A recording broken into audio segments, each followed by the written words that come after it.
Le 4 quarts politique de la semaine, votre émission hebdomadaire du dimanche matin qui vous aide à décrypter, à analyser, à approfondir l'actualité de la semaine avec nos intervenants. Ce dimanche, Alberto Toscano, président de l'Association de la presse européenne, François Hesbourg, spécialiste des relations internationales et conseiller de l'Institut d'études stratégiques de Londres, Aline Lebaille-Crémer, La règle du jeu, et Brigitte Fanny Cohen, journaliste spécialiste de santé.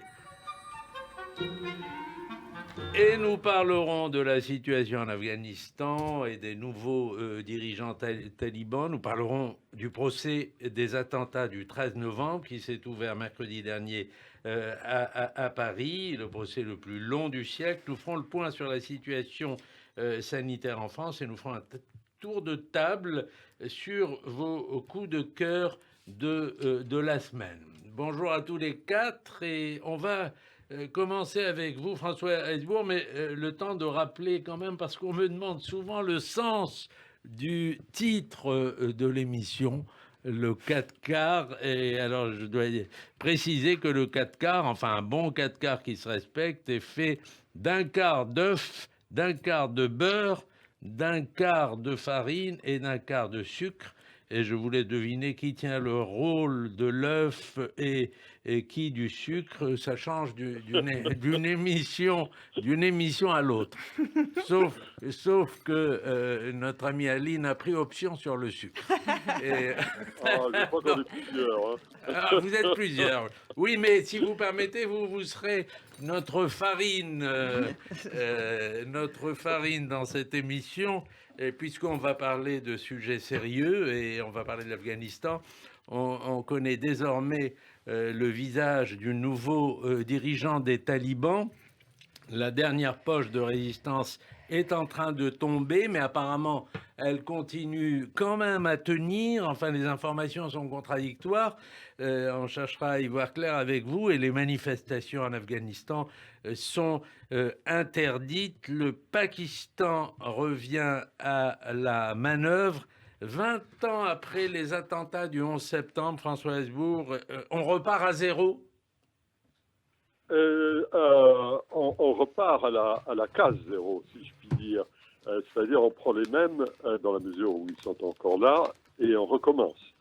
Et les nouvelles têtes des talibans sont très souvent les anciennes têtes des talibans, les gens qui étaient encore jeunes la dernière fois que les talibans étaient au pouvoir.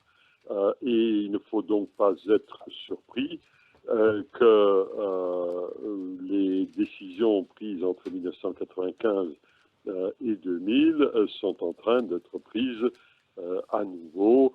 Pas de surprise là-dessus, y compris, puisque vous évoquiez le Pakistan, y compris en ce qui concerne le soutien des talibans d'Afghanistan à leurs confrères, peut-être encore plus sanguinaires, du Pakistan, ce qu'on appelle le TTP, le Tahrir Taliban Pakistan.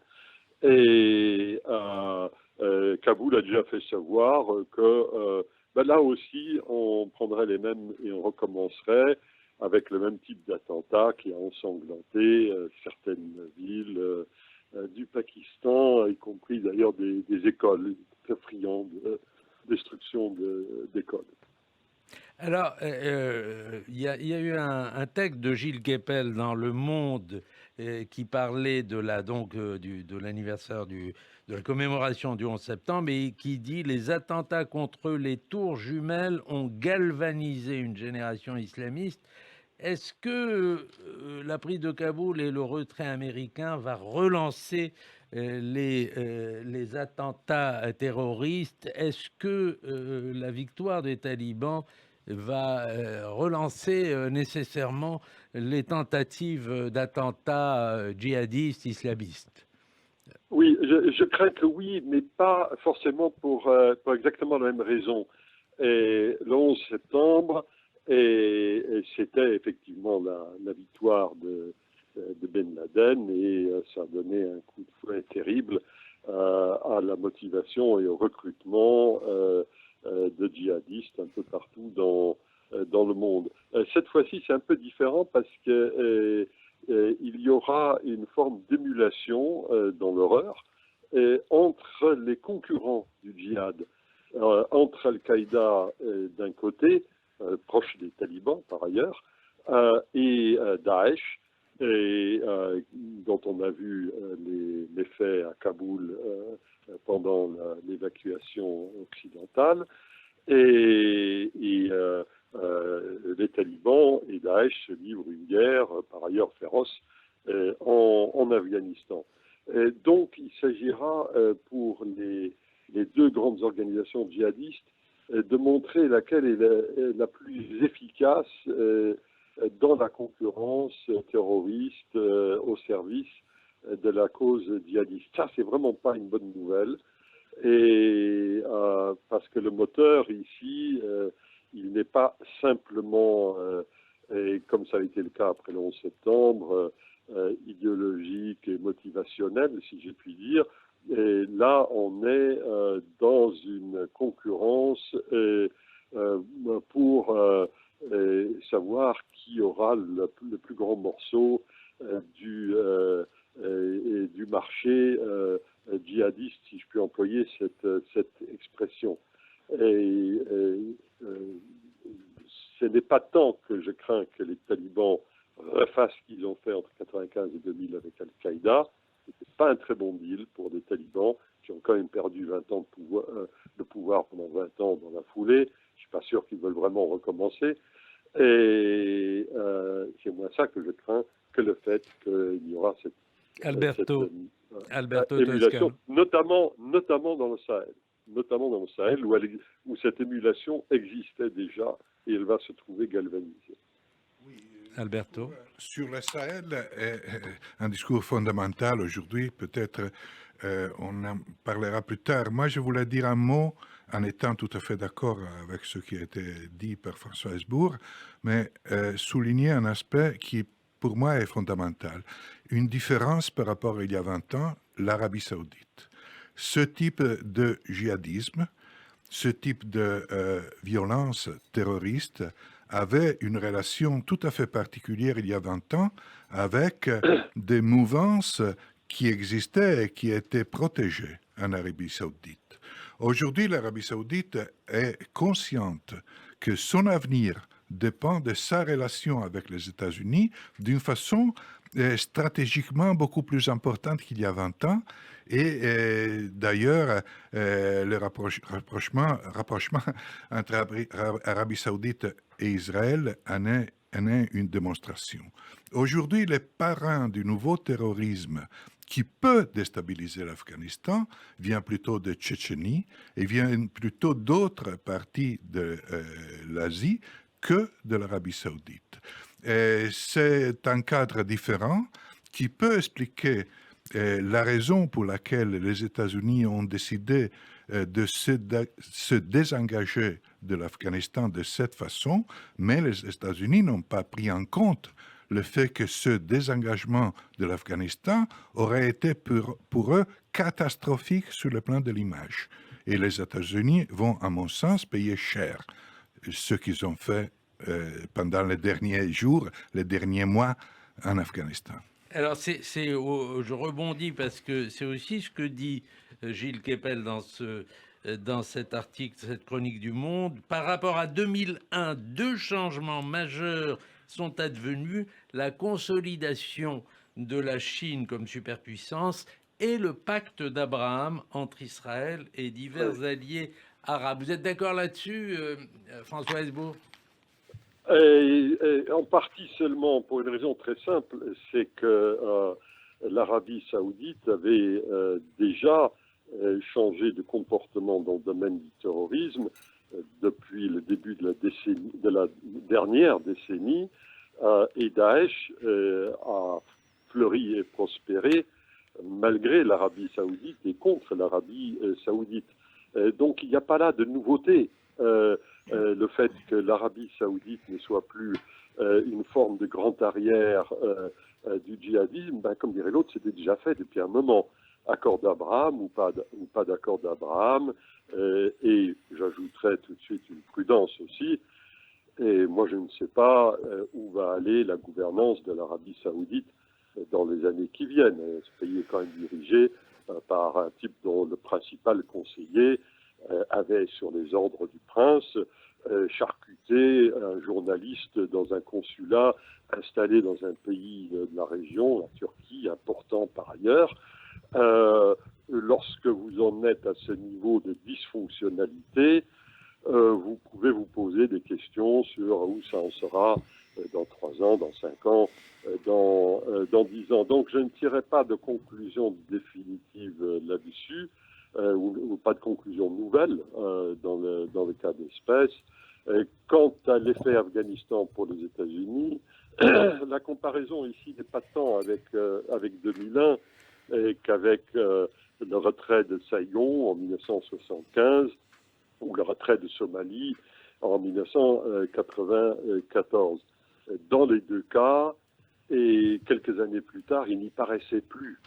Et alors, les circonstances actuelles sont très différentes et je suis plutôt moins optimiste aujourd'hui qu'on pouvait l'être à l'époque de la fin de la guerre du Vietnam, quant à la capacité des Américains à surmonter ce genre de défaillance, parce que c'est une vraie grosse défaillance de la politique étrangère et de sécurité américaine.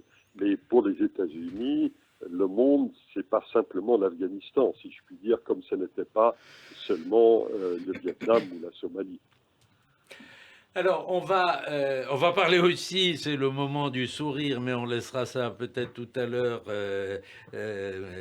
en continuant d'aborder des sujets plus sérieux, mais on a appris que le dernier juif d'Afghanistan avait quitté le pays, il l'avait promis avant... il avait dit, si jamais les talibans reviennent, eh ben je quitterai l'Afghanistan, ce que apparemment il l'a fait. On en parlera tout. Oui. Aline Lebaille-Kramer. Juste rajouter 2 petites choses parmi 1000 autres qu'on pourrait rajouter évidemment, mais je suis d'accord avec ce qui a été dit. C'est les mêmes monstres qu'en 1996 qui viennent d'être annoncés à la tête de ce gouvernement. Et c'est là où on voit aussi que ce sont les mêmes, mais ils ont pris des cours de communication moderne. Donc ils ont parfaitement compris aussi comment s'adresser, comment se positionner, quels mots et quels éléments de langage employer. Ça, ce sont les mêmes monstres. En revanche, dans les villes, en particulier à Kaboul, il y a quand même des gens qui ont une expérience de 20 ans de micro-accès, tout de même, à un peu de lumière, un peu de liberté, C'est-à-dire toute une génération qui a 20 ans aujourd'hui et qui a connu, et ça va Américains. être quand même beaucoup plus compliqué qu'en 1996 de s'en défaire, et on le voit aussi dans les rues. Enfin, je voulais quand même rendre hommage et souligner le courage exceptionnel de certains groupes de femmes qui manifestent en ce moment. Il y a des images très fortes et saisissantes où il y a quand même des types en face, armes à la main, qui les mettent en joue, et elles sont là avec l'emporte-carte, etc. Il y a quand même quelque chose qui se passe, y compris dans le Panjshir où les talibans ont annoncé que la résistance était foutue, qu'ils avaient repris le Panjshir. Il y a quand même des informations du côté donc, du fils Massoud, Ahmad Massoud, qui dit non, ils ont pris la vallée, n'ont pas pris les montagnes. Donc la résistance aussi, elle va se passer de façon armée, mais aussi dans les têtes. C'est-à-dire que je pense que ça va quand même être, je l'espère, plus compliqué pour les talibans de mettre sous une chape de plomb toute la population, surtout dans les villes, en particulier à Kaboul. Alors, on va marquer une pause et le 4 revient et nous continuerons à parler un peu de l'Afghanistan. On parlera surtout du procès des attentats du 13 novembre qui s'est ouvert mercredi à Paris. Le 4 politique de la semaine, Alberto Toscano, François Hesbourg, Aline Lebaille-Kramer et Brigitte Fanny Cohen. On va parler dans un instant, naturellement, du procès, du plus long procès de l'histoire judiciaire qui s'est ouvert mercredi dernier à Paris. Mais encore un mot, vous souhaitiez apporter une précision sur l'Arabie Saoudite, non, Alberto Toscano. C'est pas une précision, c'est une opinion. Mon opinion est que l'Arabie Saoudite a protégé et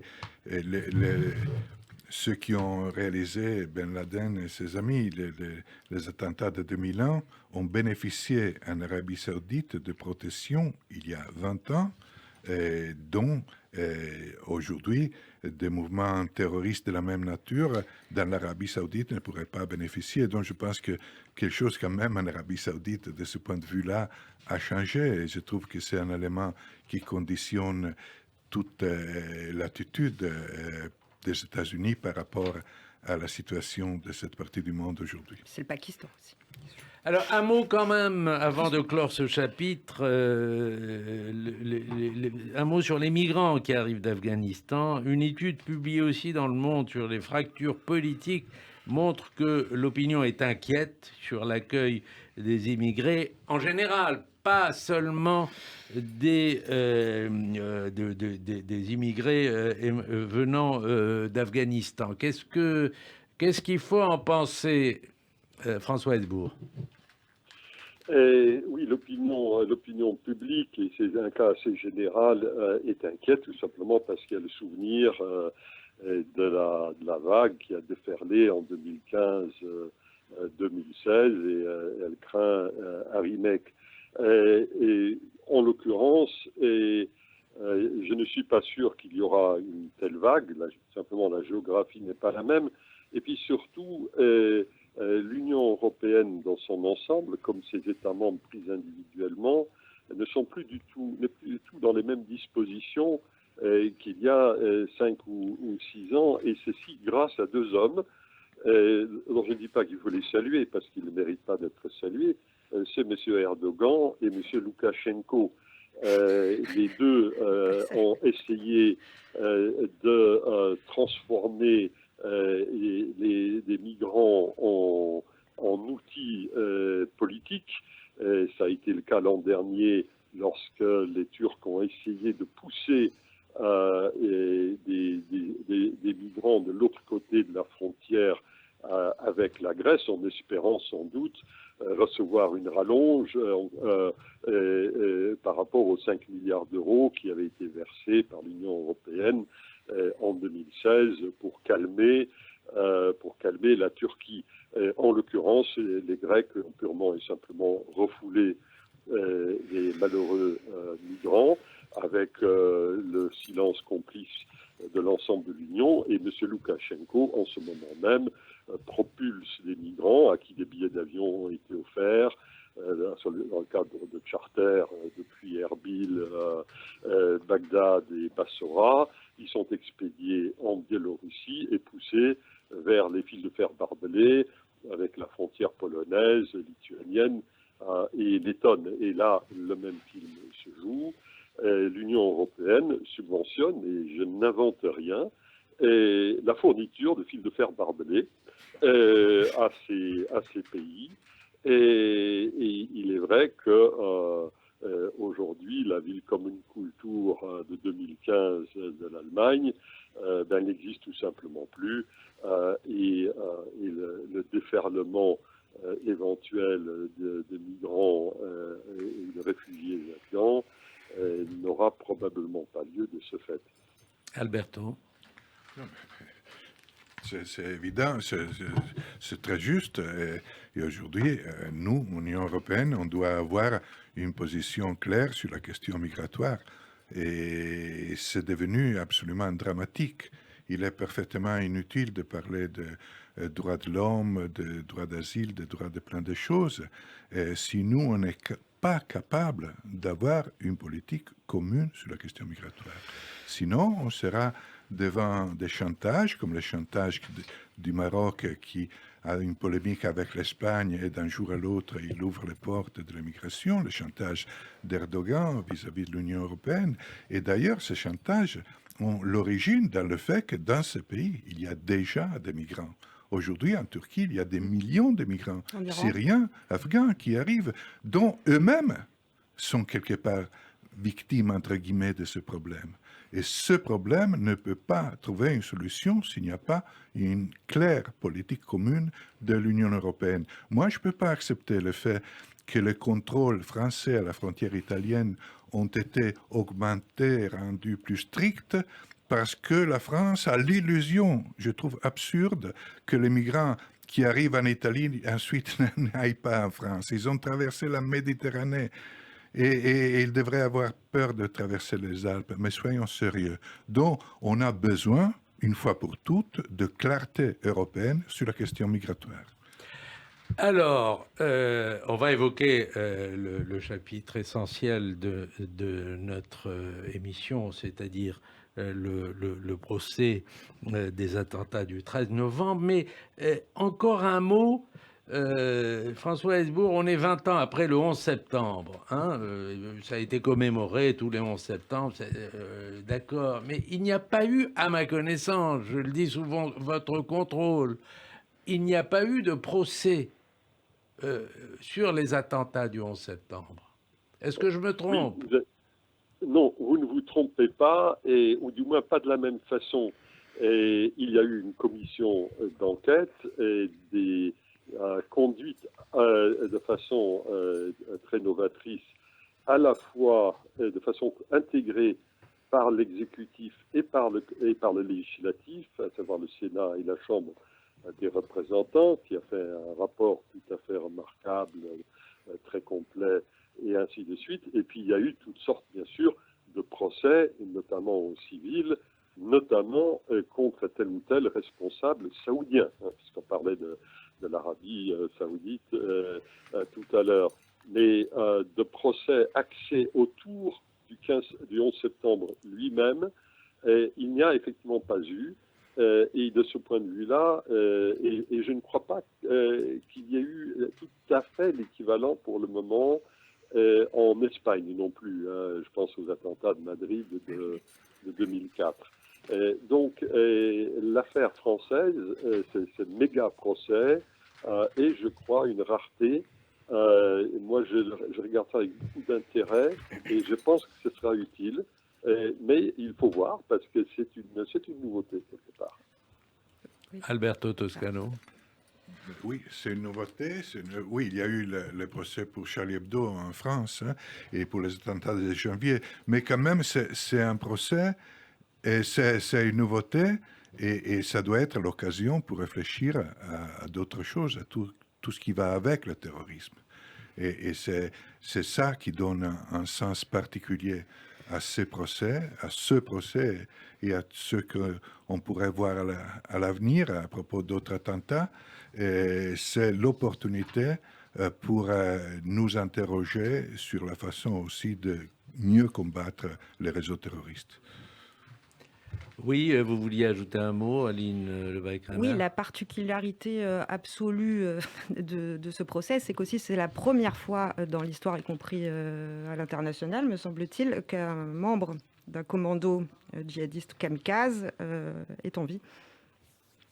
C'est la première fois. Il n'y a pas d'autre cas dans l'histoire du terrorisme où l'un des djihadistes est encore en vie. Alors, on va évoquer donc avec vous essentiellement, Aline, parce que vous êtes vous avez été présidente de l'association des victimes. Non, pas présidente, l'une des responsables, mais pas présidente. Une des responsables.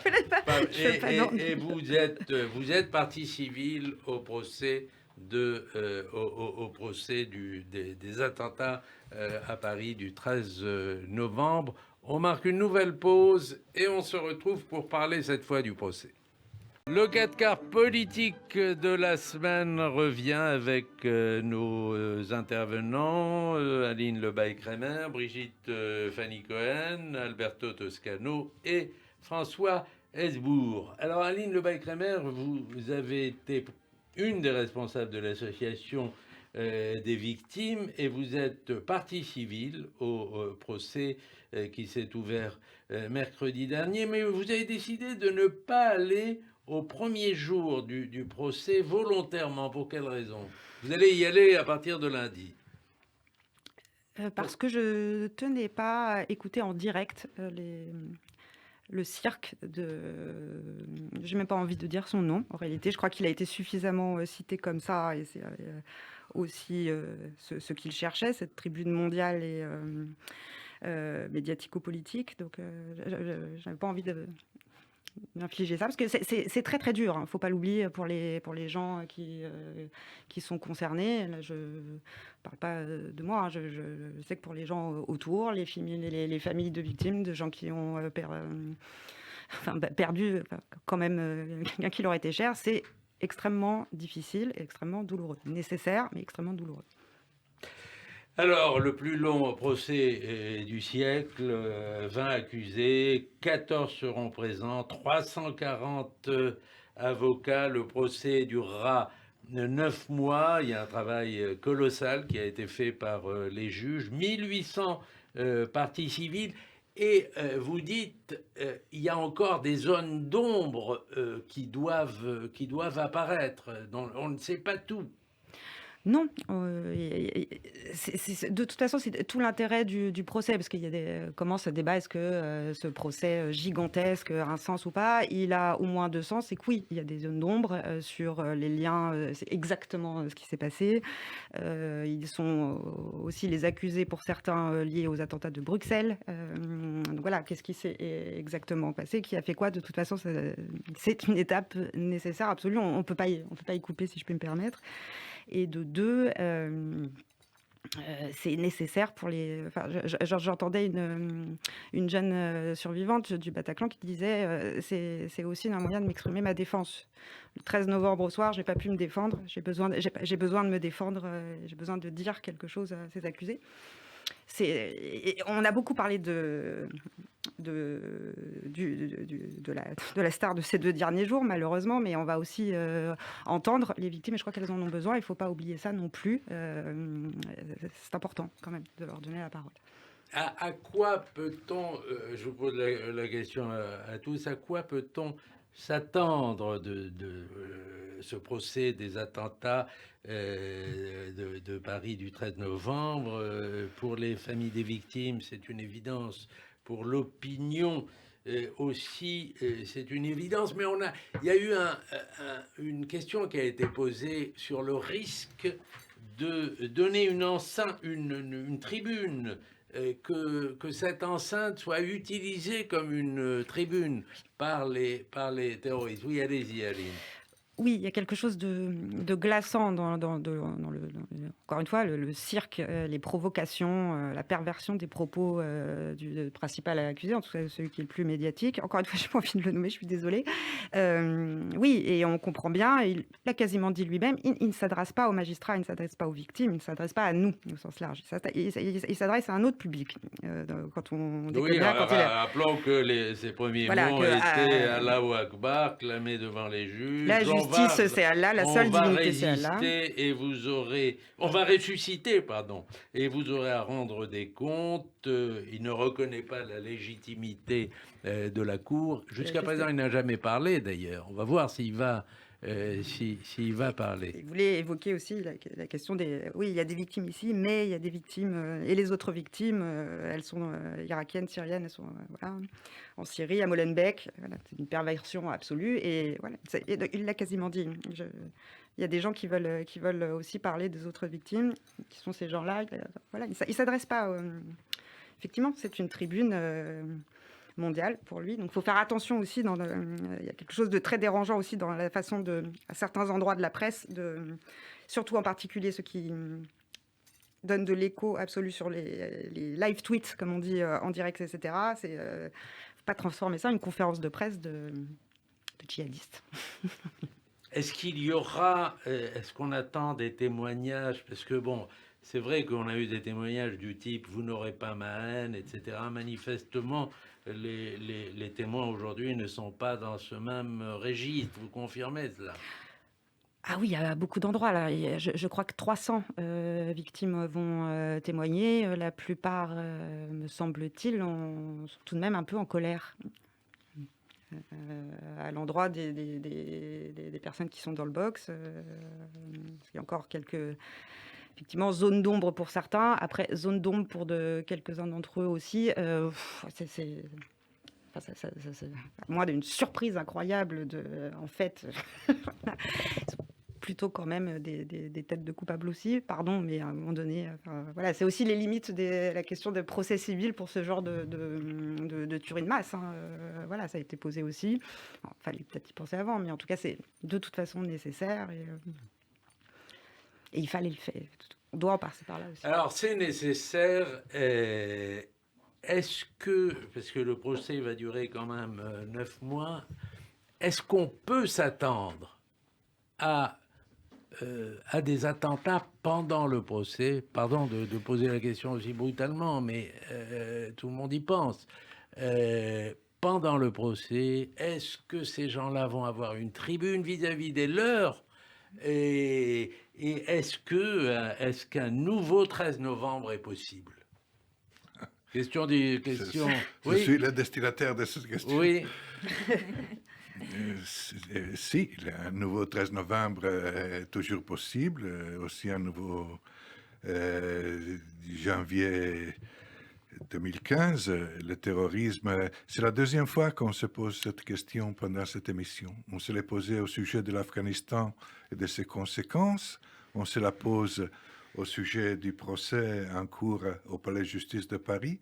On pourrait se la poser à partir de plein de choses. L'attentat est toujours possible. Qui aurait dit le soir du 12 qu'il y aurait eu un 13? Le danger, il ne faut jamais baisser la garde contre le danger terroriste. Le danger terroriste, aujourd'hui, est présent en Europe. On est en alerte rouge tous les jours, tout le temps. Ça, on doit le savoir. Et s'il y a une opportunité et une utilité derrière des événements comme ce procès, c'est aussi de comprendre ce qu'il y a derrière les réseaux terroristes. Et essayer de mettre un peu de lumière dans l'ombre et dans la pénombre, dans cette zone grise qui permet, là où il y a une porosité entre une foi religieuse déclinée dans des termes extrémistes, intégristes, et le passage à l'acte, là où la prédication devient dangereuse.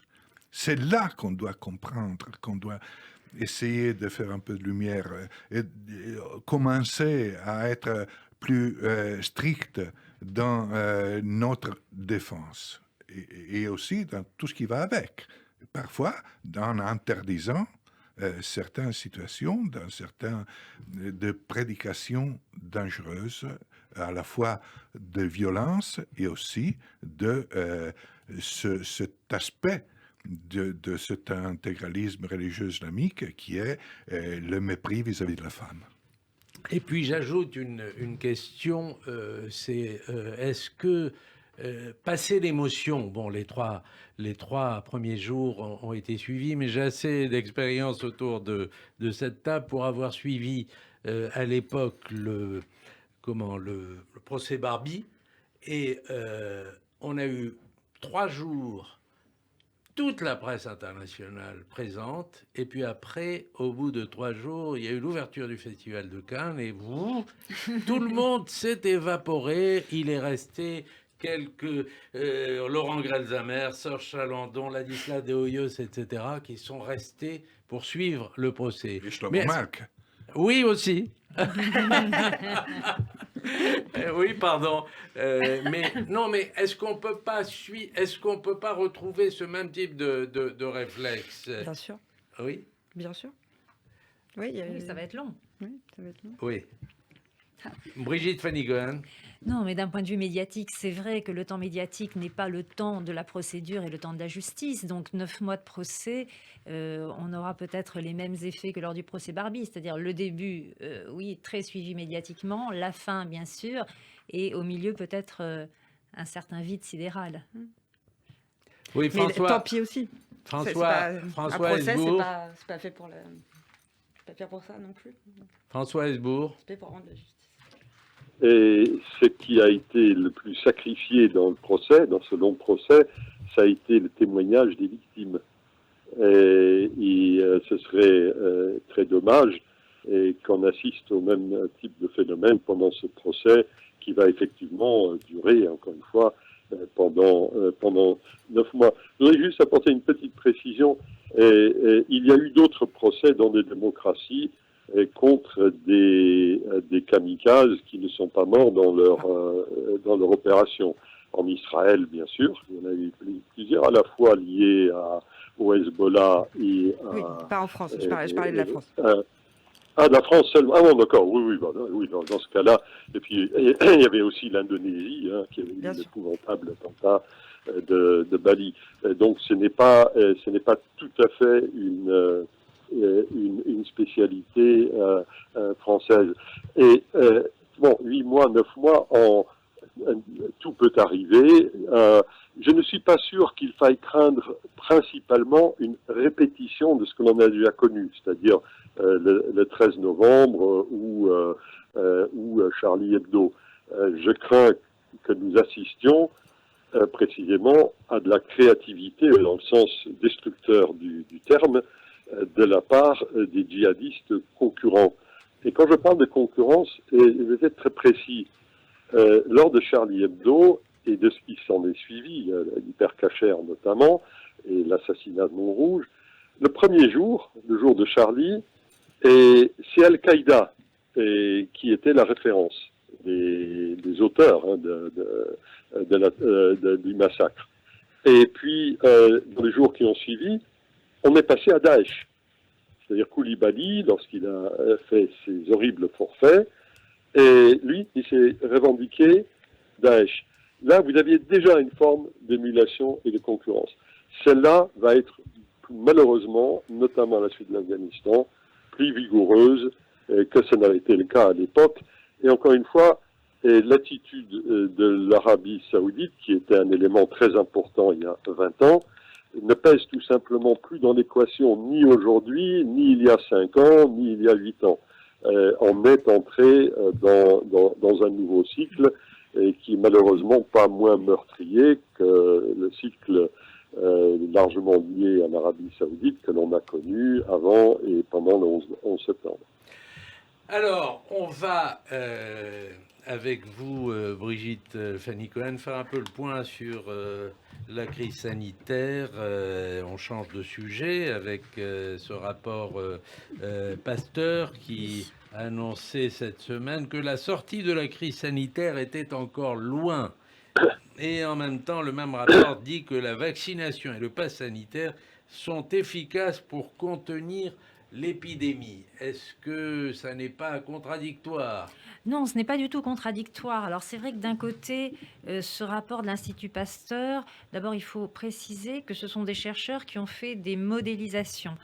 Et donc, en se basant d'ailleurs sur une immunité collective importante, élevée. Je rappelle que nous, en France, actuellement, on est près de 70% de la population à avoir reçu 2 doses, 68 et quelques pourcents.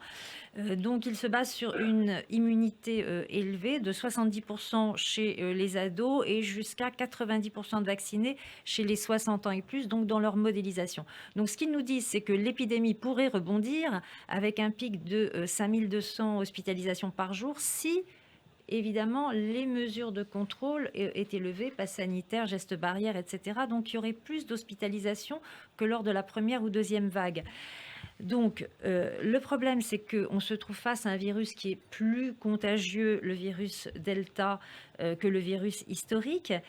Et on sait que ce variant Delta augmente de 50% le risque d'hospitalisation par rapport au variant qu'on avait avant, le variant alpha, lui-même encore, je le répète, plus dangereux que le premier virus.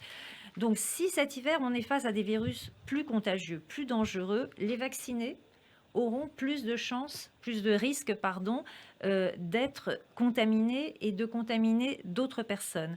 Mais évidemment, a fortiori, les non-vaccinés auront encore plus de risques d'être contaminés et c'est eux qui vont être, c'est ce que dit l'Institut Pasteur, c'est eux qui vont contribuer, les non-vaccinés, et qui vont contribuer de façon disproportionnée à la transmission. Et ils vont contribuer aussi à cette pression exercée sur l'hôpital parce que c'est eux qui vont faire les formes graves de coronavirus, majoritairement. Donc, vous voyez, il n'y a pas vraiment de contradiction. il faut, dit l'Institut Pasteur, bien sûr continuer toutes les mesures comme le pass sanitaire et les gestes barrières qui vont permettre de limiter les contaminations face à des virus dangereux, mais la vaccination ne pourra pas résoudre. Mais on le sait que le vaccin ne résout pas tout. On n'a jamais dit au départ que le postulat, c'était que la vaccination nous garantissait de ne jamais être contaminé. Le vaccin est là pour empêcher les formes graves, principalement. Alors vous évoquiez aussi, avant qu'on entre dans ce studio, le Covid dit long. Oui. Avec un livre qui montre que l'activité physique est un élément clé pour se rétablir. C'est vrai ça? Oui, alors déjà dire ce qu'est le Covid long, ce sont des personnes qui ont une sorte de convalescence qui est interminable avec des symptômes comme une fatigue énorme, de l'anxiété, voire des symptômes dépressifs. Alors évidemment, tout le monde n'a pas tous les symptômes, mais je les cite, hein, un essoufflement, des problèmes respiratoires, cardiovasculaires, certains ont même des acouphènes, des vertiges, des douleurs articulaires, des difficultés à dormir, hein, beaucoup d'insomnie. Et selon les urgentistes, plus d'1 million de Français vont consulter parce qu'ils sont désemparés face à ces symptômes qui persistent dans le temps, des mois, parfois 6 mois, parfois plus, sans oublier la perte de goût, la perte de l'odorat, que certains ont du mal à retrouver, hein, le goût et l'odorat. Et dans un livre qui paraît la semaine prochaine, Covid long, comment s'en sortir, par le docteur Nicolas Barizien, le docteur Laurent Usan et Marie-Pierre Samitier, il montre qu'effectivement, l'activité physique est en quelque sorte la clé de voûte de la récupération. Pourquoi? Parce que l'activité physique va avoir un rôle sur le cœur. Hein, il y a des sortes de dérèglements du travail musculaire et l'activité physique va permettre de lutter contre ce dérèglement. L'activité physique va renforcer les muscles respiratoires. L'activité physique donc va diminuer l'essoufflement. Et puis on sait que l'activité physique aussi, elle apporte de bonnes hormones dans le cerveau, les hormones du bien-être, dopamine, Alors ça sera, sérotonine. si j'ai bien compris, ça sera votre coup de Et cœur. c'est mon coup de cœur, c'est aux éditions Mais Marabout. alors, Ça va permettre à un certain nombre de personnes Alors, d'être il nous aidées reste pour s'en quelques sortir. minutes et on va faire un tour de table. Et il y a 3 questions que j'aimerais bien assez rapidement votre point de vue. D'abord, la mise en cause, on verra comment les choses vont évoluer, mais la mise en cause d'Agnès Buzyn et le fait d'engager sa responsabilité dans la gestion de la crise du Covid, qu'est-ce que vous en pensez? Deuxièmement, Éric Zemmour, des extraits de son livre sont parus dans le Figaro magazine, c'est assez intéressant, mais dans le même temps, le CSA demande à décompter son temps de parole. Est-ce que c'est justifié?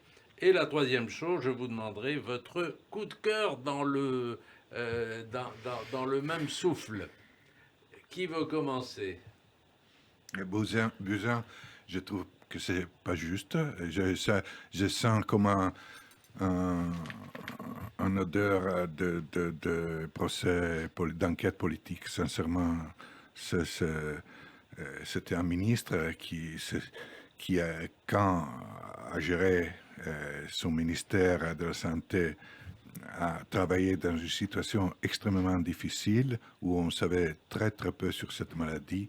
La mettre en état d'accusation me paraît, sans connaître évidemment les détails du dossier, j'ai le sentiment que c'est pas juste. Voilà. Zemmour, les règles doivent être égales pour tout le monde, c'est très simple. Le problème n'est pas un ou non ou l'autre des potentiels candidats. Et le problème est que les règles doivent être identiques pour tout le monde.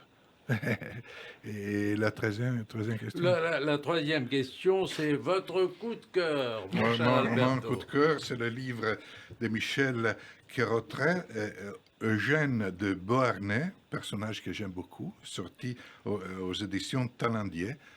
Il était le vice-roi de Milan, dont il y a quelque chose d'italien, de mon pays, aussi, lié à ce livre. Voilà. François Hesbourg, vous voulez nous donner... Oui, alors sur l'affaire Buzyn, et elle était ministre, elle avait un département ministériel à gérer, elle l'a bien géré ou mal géré. Ce n'est pas à la justice d'en décider, c'est aux électeurs lorsqu'ils auront l'occasion de voter pour ou contre le gouvernement. Donc je pense que là, il y a vraiment un problème d'ingérence de la sphère judiciaire en matière de séparation des pouvoirs. C'est vraiment absurde. Et la justice, qui en ce moment n'a vraiment pas besoin de se distinguer de cette façon, elle aurait mieux fait de s'en abstenir.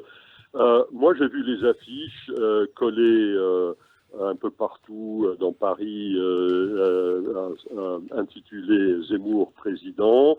J'ai cru comprendre qu'elles avaient été payées par un comité de soutien, que le candidat putatif ne paraît pas avoir désavoué cette action, donc qu'il soit considéré comme étant déjà dans l'arène, ça ne me choque pas.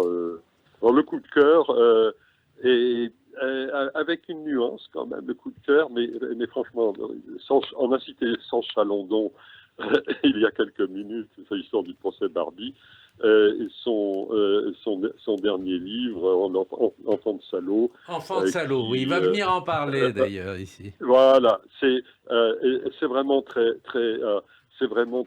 remarquable.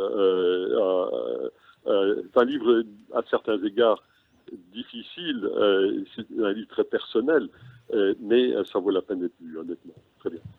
Et vous avez fait un livre, il faut souligner que c'était en 2019 que vous avez publié un livre sur votre père. Sur mon père, avec également un problème un peu différent, mais où un certain nazi a joué un rôle assez important. Et moi, j'ai essayé de comprendre ce qui s'était passé, qui était de nature très différente par ailleurs de ce qui s'est passé entre Sanche Chalandon et son père, mais vous comprendrez que quand il est paru, je l'ai vu, et il est très bien. Alors, rapidement, vous avez 30 secondes chacune, je suis désolé, alors peut-être que vous pouvez nous donner simplement votre coup de cœur. Alors, moi, mon coup de cœur, je l'ai donné. Covid long, comment s'en sortir, aux éditions Marabout, par 2 médecins, Nicolas Barizien, Laurent Usan, et une journaliste de France, de Marie-Pierre Samitier. Et en ce qui concerne Agnès Buzyn, on a parfois tendance à oublier en fait où on en était au moment où les choses se sont passées. Que connaissait-on de ce virus? Et ça, je pense qu'il va falloir que la justice se penche sur tous ces dossiers médicaux. Qu'est-ce qu'on savait à l'époque du virus et de cette contamination? Est-ce que Agnès Buzyn aurait pu faire mieux? Vraiment, il faut que la justice réponde. Alors, je suis désolé, Aline, vous êtes le sucre de notre émission. Eh bien, Buzyn d'accord avec Zemmour d'accord avec le CSA. Et mon coup de cœur, c'est Victor Roire.